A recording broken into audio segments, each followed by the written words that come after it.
ओम त्र्यंबकं यजामहे सुगंधिं पुष्टिवर्धनम् उर्वारुकमिव बंधनान् मृत्योर्मुक्षीयमामृतात्। नमस्कार, स्वागत है आपका आचार्य वाणी में। मैं आचार्य डॉक्टर विक्रमादित्य आपके साथ हूं और आज ये वीडियो हम बता रहे हैं मकर राशि वालों के लिए शिवरात्रि के दिन कौन सा खास उपाय कर आप अपने कष्टों को दूर कर सकते हैं। देखिए मकर राशि वालों, आपके ग्रह योग के बारे में हमने कई वीडियोस के माध्यम से आपको बताया ही है। इस वक्त आपकी साढ़े साती अंतिम चरण में चल रही है और साढ़े साती जब अंतिम चरणों में होती है तो इस बात को समझा कई बार बोला जाता है कि जाते हुए जो शनि है वो विशेष तौर पर लाभ देके जाते हैं, लेकिन शनि शनि है, साढ़े साती है। बड़ी सावधानी के साथ चलने का आपको प्रयास करना चाहिए। इस वक्त साढ़े साती जो है वो विशेष तौर पे कई प्रकार के आपके जीवन में योग बनाने वाली है। बृहस्पति आपके तृतीय भाव में चल रहे हैं जो आपको बेकार बातों में कई बार गुस्सा भी दिला सकते हैं। और इस वक्त जो योग बन गया है बृहस्पति और शुक्र का योग जो बन गया है वो विशेष तौर पर आपके लिए किसी प्रकार भी ठीक नहीं है। आपकी बुद्धि को, बृहस्पति ज्ञान के स्वामी है और ज्ञान के साथ जो ज्ञानवान है साथ साथ वहां दैत्य ज्ञान भी साथ में आ गए हैं, दैत्य गुरु भी साथ में आ गए, शुक्र भी साथ में आ गए। तो यहाँ अंतर्द्वंद मति में उत्पन्न करने के योग दे सकते हैं।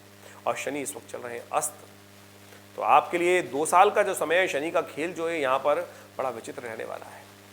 ये एक बात बड़ी विचित्र कर सकता है, आपके ऊपर लायबिलिटीज बढ़ा सकता है शनि, उधार बढ़ा सकता है और कई प्रकार के विशेष तौर पर शनि ने इस वक्त जो दृष्टि डाल रखी है वो एक दृष्टि विशेष तौर पर जो दली हुई है वो आपके स्वास्थ्य को भी खराब कर सकती है। तो आपको ध्यान रखना है अपने स्वास्थ्य का विशेष तौर पर। और इन सब चीज़ों को ठीक करने के लिए देखिए अनेक उपाय शास्त्र में विद्यमान है और हमने आपको भी कई कार्यक्रमों के माध्यम से, कई वीडियोस के माध्यम से आपकी राशि के अनुसार से समय समय पर कैसा रहेगा उसके लिए उपाय बताते रहते हैं। तो मकर राशि वालों, आज आप समझ लें कि शिवरात्रि के दिन कौन सा खास उपाय आपको करना चाहिए।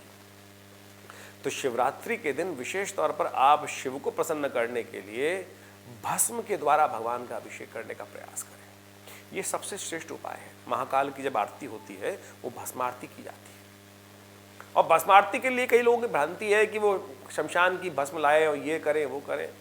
आजकल विशेष तौर पर सबसे बढ़िया रहती है कि जो शास्त्र में वर्णित है कि कंडे की यानी गोबर की, गाय के गोबर से बने हुए कंडे को जलाकर उसके भस्म को बनाकर तैयार कर लिया जाता है और उसके द्वारा भस्म से भगवान का अभिषेक किया जाता है।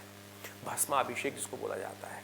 ये भस्म आपकी राशि से संबंध रख रही है और सबसे श्रेष्ठ है कि इस उपाय को कर आप बहुत भयंकर से भयंकर कष्ट को भी दूर कर सकते हैं। आप शास्त्रों की विधि से मान लीजिए, जब कोई कष्ट किसी प्रकार भी जा ना रहा हो और बिल्कुल कष्ट आपको बहुत परेशान करने के योग दे रहा है और साढ़े साती आपकी चल रही है, समझ लीजिए आपके लिए, तो आप गोबर के कंडे से, विशेष तौर पे गोबर से उसको जलाकर उसकी भस्म जो बनाई जाए उसके द्वारा भगवान का सुंदर अभिषेक। देखिए भगवती की प्रार्थना करते हुए चिदा भस्मालेपो गरल शमशाने दिग्पटधरु जटाधारी कंठे भुजगपतिहारी पशुपति। इस बात को कहा गया है माँ भगवती की आराधना करते हुए कि आपकी कृपा से विशेष तौर पर जो भगवान चिदा की भस्म लटकाए रहते हैं और गरल में उनके विशेष तौर पर सर्प भी विद्यमान है, ऐसे उनको भी उपासना भगवती कृपा से हो जाती है। तो समझे ये सुंदर उपाय भगवान के लिए, भगवान को सबसे पसंद जो है वो विशेष तौर पर भस्म ही है और उनका मेकअप जो है वो भस्म के द्वारा ही किया जाता है, चिदा भस्म विशेष तौर पर करने के सुंदर तरीके से। तो आप भस्मारती विशेष तौर पर शिवरात्रि के दिन भस्म से विशेष तौर पर अभिषेक भगवान का करने का सुंदर प्रयास करें। ये सबसे श्रेष्ठ उपाय है आपके लिए। और फिर विशेष तौर पर पंचामृत के द्वारा भगवान का अभिषेक करें, गंगा जल के द्वारा भगवान का अभिषेक करें, रुद्राभिषेक करें, रुद्राष्टाध्यायी के द्वारा भगवान का अभिषेक करें। ये भस्म का उपयोग अवश्य करने का प्रयास करें और फिर भगवान का सुंदर तरीके से स्तवन करें। सौराष्ट्रे सोमनाथम च श्रीशैले मल्लिकार्जुन उज्जैन्याम महाकाल ओंकार ममलेश्वरम परल्याम वैद्यनाथम च डाकिन्याम भीमशंकरम सेतुबंधे तु रामेशम नागेशम दारुकावणे वाराणस्याम तो विश्वेशम त्र्यंबकम गौतमी तटे हिमालय तो केदारम घुष्मे संत शिवालये एतानि ज्योतिर्लिंगानि सायं प्रातः पठेन्द्रा सप्त जन्म कृतम पापम स्मरणेन विनश्यति। इन नित्य प्रति यदि ये आप करना शुरू कर दें, इससे सुंदर उपाय कुछ हो नहीं सकता। भगवान शिव की कृपा जिस पर हो जाती है ना, आप समझ लें शनि भी उनका कुछ नहीं बिगाड़ सकते।